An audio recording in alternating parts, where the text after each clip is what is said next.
Integrals exercise 7.5 के इस video में हम क्वेश्चन नंबर 19 सॉल्व करेंगे। क्वेश्चन नंबर 19 में जो फंक्शन है वो कुछ इस प्रकार है 2x upon x square plus 1 into x square plus 3। तो इसको सॉल्व करने के लिए सबसे पहले हमें इंटीग्रल फाइंड आउट करना है एक्स के रिस्पेक्ट में। तो लिखेंगे integral of 2x upon x square plus 1 into x square plus 3 with respect to x.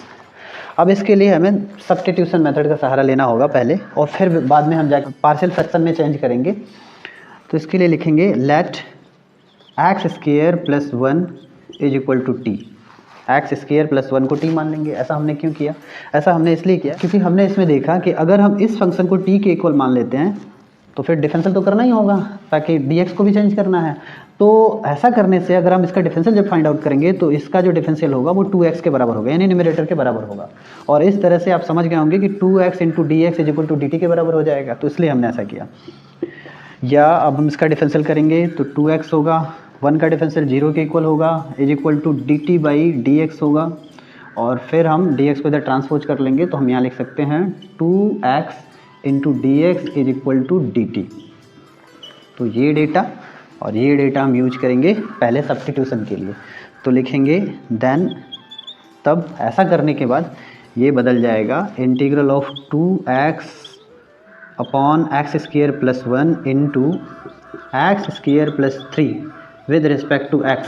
अब ये बदल जाएगा कुछ इस प्रकार के रूप में integral of 1 upon x square plus 1 को हम टी हमने माना है तो टी के रूप में सब्स्टिट्यूट कर लेंगे। और यहाँ है एक्स स्क्वायर प्लस 3, तो 3 को हम लिख सकते हैं 1 प्लस 2। अब ये हो जाएगा एक्स स्क्वायर प्लस 1 प्लस 2, और एक्स स्क्वायर प्लस 1 का जो वैल्यू है वो टी है, तो हम यहाँ लिख सकते हैं टी प्लस 2। ठीक है, यहाँ मैं लिख भी देता हूँ एक्स स्क्वायर प्लस 1 प्लस 2, 1 2 3 हो जाएगा, फिर इसी रूप में चेंज हो जाएगा। और अब हम सब्स्टिट्यूट कर लेंगे इसको एक्स स्क्वायर प्लस 1 को टी के रूप में। ठीक है, जिसकी वजह से टी प्लस 2 मिल जाएगा हमें। और रही बात न्यूमरेटर की, तो 2x into d x, 2x into d x का वैल्यू डी टी के बराबर है। तो अभी टी के रिस्पेक्ट में इंटीग्रल फाइंड आउट करना भी है, और हमारे पास जो भी वेरिएबल हैं वो टी के रूप में है।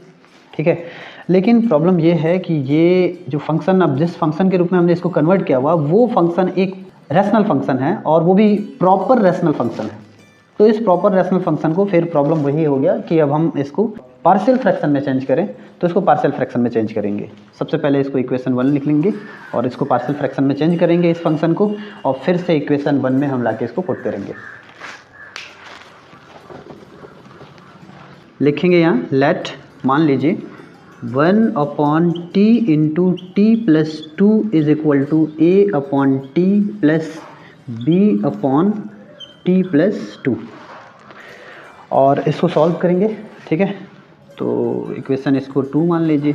तो अब इक्वेशन 2 को सॉल्व करेंगे आगे। तो लिखेंगे यहाँ 1 upon T into T plus 2 is equal to, इन दोनों का मल्टीप्लाई कर लेंगे, दोनों के डिनोमिनेटर का।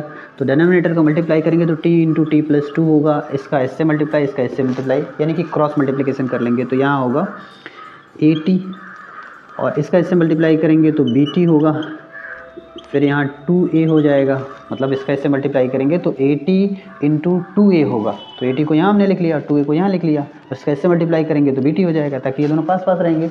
और फिर मतलब सेम टर्म है ये, तो इसलिए हमने इसको एक पास लिखा हुआ है। तो a plus b into t होगा प्लस 2a हो जाएगा, होल अपॉन होगा t इंटू टी प्लस 2। अब चूँकि लेफ्ट हैंड साइड और राइट हैंड साइड दोनों के जो डिनोमिनेटर है वो सेम है, तो डिनोमिनेटर से डिनोमिनेटर कैंसिल कर लेंगे, न्यूमरेटर केवल हमें मिल जाएगा 1 is equal to a plus b into t और प्लस 2a। अब t वाला टर्म यहाँ नहीं है तो यहाँ लिखेंगे 0 इंटू टी, और दोनों पक्षों का कंपेयर करेंगे। तो कंपेयरिंग करने के बाद हमें मिल जाएगा a plus b is equal to 0 and 2a is equal to 1। तो 2a इज इक्वल टू 1 से हमें मिल जाएगा a is equal to half, और a का वैल्यू यहाँ रख लेंगे तो b का वैल्यू हमें मिल जाएगा माइनस हाफ। तो प्लस हाफ और माइनस हाफ, इन दोनों वैल्यू को पुट कर लेंगे इक्वेशन 2 में। तो यहाँ लिखेंगे ऑन पुटिंग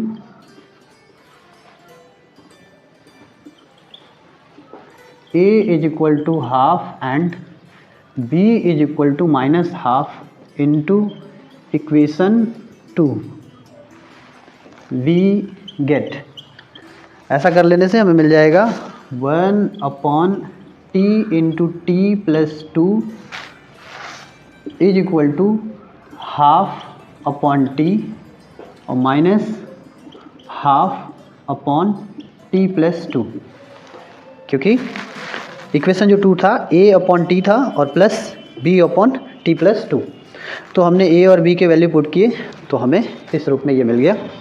अब हम इसको इक्वेशन 3 मान लेंगे,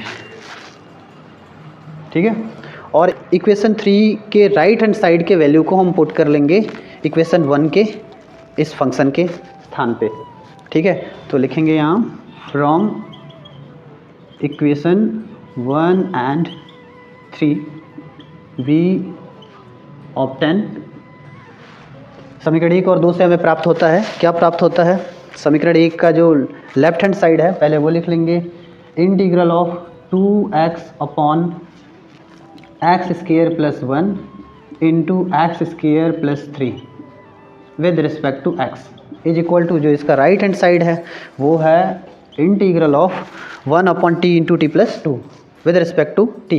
तो इसको 1 upon T into T plus 2 का जो वैल्यू है वो 3 से हम यहाँ पुट कर लेंगे, तो हमें मिल जाएगा 1 upon 2 whole upon t minus 1 upon 2 whole upon T plus 2 with respect to t.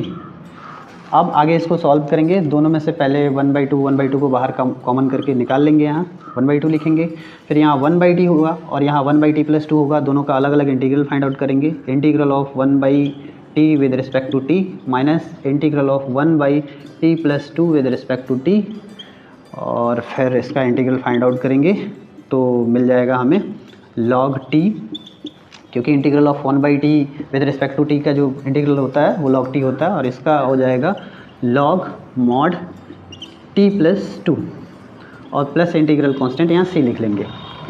अब यहाँ लिखेंगे हाफ और log a minus log b के फॉर्मूले में अप्लाई करके लिख लेंगे यहाँ log mod t by t plus 2 और प्लस इंटीग्रल कांस्टेंट c। अब ये इंटीग्रल वैल्यू तो हमने मिल गया, लेकिन ये इंटीग्रल वैल्यू जो है वो t के रूप में है, यानी जो इसके फंक्शन है उसमें वेरिएबल t है, और जो हमें फंक्शन दिया गया था सॉल्व करने के लिए उसमें x था और यहाँ t है, तो इसका मतलब रिवर्स सब्स्टिट्यूशन करना पड़ेगा। तो हम देखेंगे हमने कहाँ सब्स्टिट्यूट किया हुआ है, t को कहाँ लिया हुआ है x के रूप में, तो यहाँ हम देख रहे हैं x square plus 1 is equal to t, यानी जहाँ जहाँ t है वहाँ वहाँ हम एक्स स्क्वायर प्लस 1 लिख सकते हैं। तो हम रिवर्स सब्स्टिट्यूट करेंगे और जिसकी वजह से लिखेंगे is equal to half log x square plus 1 t का वैल्यू होल अपॉन टी का वैल्यू फिर एक्स स्क्वायर और प्लस 1 लिखेंगे, और प्लस पहले से यहाँ 2 है तो 2 1 कितना हो जाएगा 3 हो जाएगा, और प्लस इंटीग्रल कांस्टेंट c। तो ये वैल्यू हुआ इंटीग्रल वैल्यू दिए गए फंक्शन का x के रिस्पेक्ट में।